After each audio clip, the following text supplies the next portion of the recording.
Hello दोस्तों, स्वागत है आप सभी का हमारे यूट्यूब चैनल में। आज के इस वीडियो में आपको कुछ खास बताने वाले हैं। कुछ खास क्या है तो वो आत्मविश्वास है। आत्मविश्वास चैप्टर क्लास 12th का फर्स्ट चैप्टर जो है हिंदी में, उसके हम प्रश्नोत्तर आपको करवाने वाले हैं, वो भी ट्रिक के साथ में। वो बहुत ही ट्रिकी होने वाला है ये वीडियो, तो देखिए शुरू से लेकर अंत तक। चलिए शुरू करते हैं वीडियो को। तो पहला क्वेश्चन है इसमें, कविता एक और जगजीवन का भार लिए घूमने की बात करती है और दूसरी ओर मैं कभी न जग का ध्यान किया करता हूँ। विपरीत से लगते इन कथनों का क्या आशा है? विपरीत से लग रहे हैं कथन, इसको भी ट्रिक से बनाएंगे। तो क्या है, इसमें दो वर्ड आपको याद कर लेने हैं जिससे आपका पूरा क्वेश्चन तैयार हो जाने वाला है। पहला कर्तव्य है, दूसरा पीड़ा है। तो किस प्रकार से होगा देखेंगे। कवि के अनुसार व्यक्ति एक सामाजिक प्राणी है। उसे समाज में ही रहकर संसार के रीति रिवाजों का पालन करना होता है। वह अपने कर्तव्यों का पालन करता है। दूसरी ओर संसार की कुछ बातें कवि को कचोटती हैं, उसे पीड़ा पहुंचाती हैं।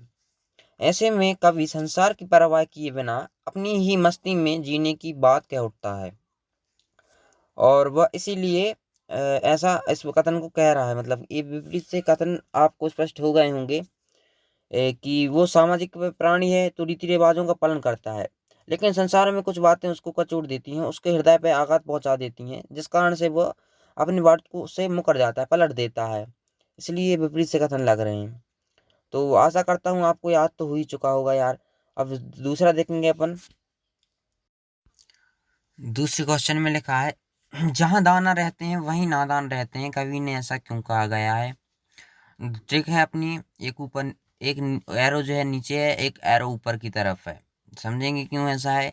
दाना का आशय जानकार लोग अर्थात सबको जानने वाले और समझने वाले लोग हैं। कवि कहता है कि संसार में दोनों तरह के लोग रहते हैं, ज्ञानी तथा अज्ञानी, अर्थात समझदार और नासमझ दोनों ही तरह के लोग इस संसार में रहते हैं।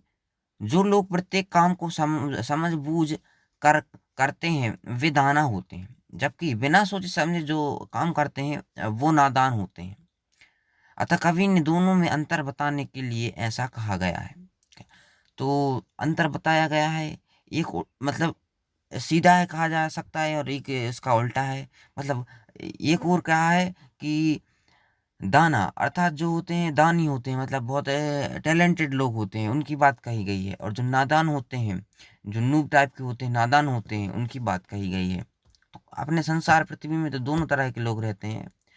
तो कवि ने इसी बात को बहुत ही स्पष्ट तरीके से समझाते हुए कहा है कि जहाँ दाना रहते हैं वहीं नादान रहते हैं। ट्रिक आपको कैसी लगी आप कमेंट में बताइए, ताकि मैं आगे भी आपको इसी प्रकार की वीडियो बनाता रहूँगा। तीसरा क्वेश्चन है, मैं और जग और कहाँ का नाता, पंक्ति में और शब्द की विशेषता बताइए। और शब्द की विशेषता बताना है दोस्तों। इसकी ट्रिक जो है वो तीन है, मतलब तीन शब्दों को आपको ध्यान से गौर करना है। देखते हैं। पहला और कवि के स्वभाव की विशेषता बताते हुए उसे एक भावना प्रधान व्यक्ति सिद्ध करता है, और दूसरा और का उपयोग तथा के रूप में हुआ है, और तीसरे और से संसार के निवासियों की भौतिकवादी प्रवृत्ति की ओर संकेत किया गया है। तो तीन और है, तीन और का आपको अर्थ पता होना चाहिए। पहला अपन स्वयं है, मतलब भावना प्रधान व्यक्ति है। दूसरा और जो अपन तथा और एवं जो लगाते हैं ना, वो वाला और है। और तीसरा और है वो भौतिकवादी सुख सुविधाओं में लिप्त जो लीन है, जो संसार है पूरा धन कमाने में लगे हुए लोगों के बारे में बताया गया है तीसरे ओर में। तीनों ओरों को आपको ढंग से कर लेना है। समझ में तो आपको आ गया होगा कि तीनों ओर कहाँ कहाँ मतलब बताए गए हैं कवि के द्वारा। अब इसके बाद अपन अगला क्वेश्चन देखेंगे। अगले क्वेश्चन में है कि शीतलवाणी में आग के होने का क्या अभिप्राय है? तो इसको इसकी ट्रिक है, आपने पहले भी देखी है, एक एरो ऊपर एक एरो नीचे। शीतलवाणी में आग कहकर कवि ने विरोधाभास की स्थिति को पैदा कर दिया है। कवि कहता है कि यद्यपि मेरे द्वारा कही गई बातों में शीतलता और सहजता है, जो कि मैं कहता हूँ वह ठंडे दिमाग से कहता हूँ, लेकिन मेरे इस कहने में बहुत गहरे शब्द छिपे हुए हैं। मेरे द्वारा कहे गए शब्दों में संघर्ष छिपा हुआ है। अतः जो हम कह सकते हैं, कवि ने संघर्ष रूपी आग की भट्टी में जीवन बिताया है। और आग की भट्टी में जीवन बताया है, लेकिन उनके जो स्वर थे, जैसे उनकी जो वाणी थी बहुत ही शीतल रही दोस्तों। तो इसी में जो है वो विरोधाभास इसमें भी है, आप विरोधाभास भी इसमें जोड़ सकते हैं। और बाकी का तो मैंने आपको बता दिया है, इतना लिख के आएंगे आपको पूरे नंबर मिलेंगे बोर्ड एग्जाम में दोस्तों। अब आपको 5th क्वेश्चन देखना है, जो कि है बच्चे किस बात की आशा में नीड़ों से झांक रहे होंगे। आपको चित्र में बताया गया है ट्रिक के लिए। इस चित्र में जो बच्चे हैं वो चिड़िया की प्रत्याशा कर रहे हैं, मतलब आशा कर रहे हैं कि कब अपनी माँ आएगी और उनके लिए खाना लाएगी। वो भूखे प्यासे हैं, इसी प्रत्याशा में वो घोंसले से बाहर देख रहे हैं। नीड़ नीड़ मतलब घोंसला होता है, उससे बाहर झांक के देख रहे हैं। उत्तर है बच्चे अपने माता पिता किसी के लौटने की आशा में झांक रहे होंगे। उनके माता पिता उनके लिए भोजन की तलाश में बहुत मतलब जो सुबह जल्दी घोंसले से निकले होंगे।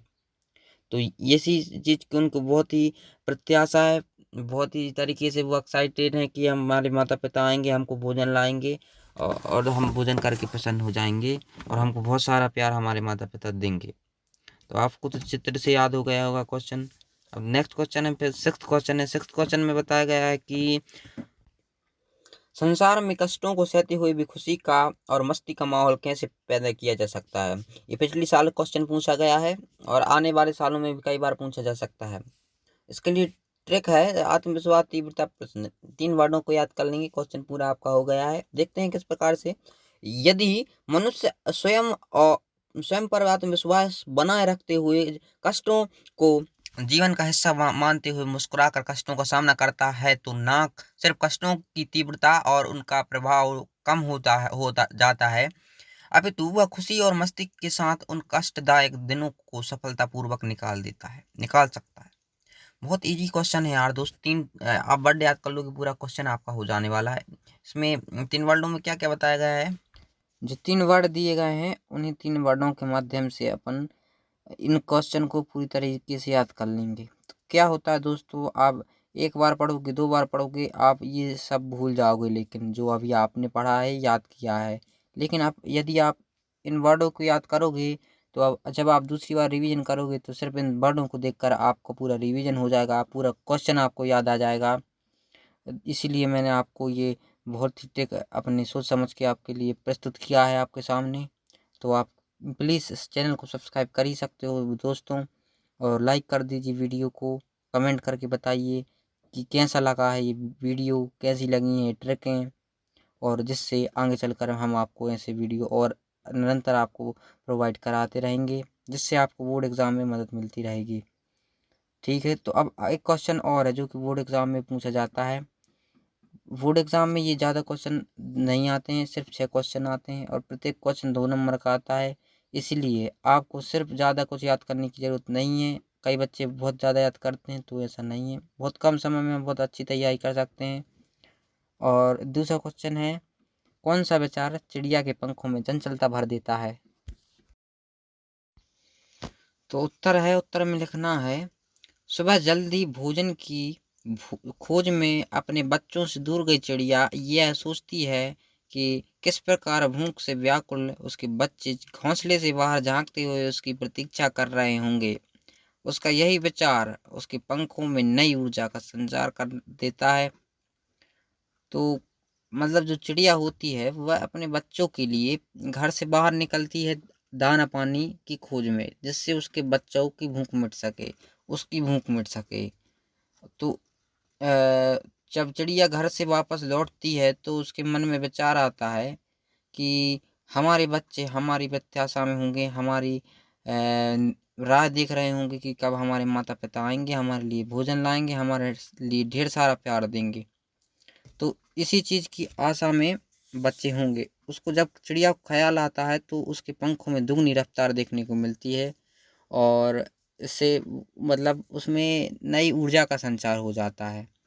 तो इसके लिए कोई ट्रिक नहीं है दोस्त, ये तो आप खुद ही मतलब अपने आप से कर सकते हैं। आप क्लास 12th के विद्यार्थी हो, ऐसा तो है नहीं कि आप कर नहीं सकते। तो दोस्तों यहीं पर वीडियो करना होगा समाप्त, क्योंकि पूरे क्वेश्चन आत्मविश्वास चैप्टर के अपन ने वीडियो में कवर कर लिए हैं और आगे के जो चैप्टर हैं उनके क्वेश्चन आंसर आगे की वीडियो में आपको मिल जाएंगे।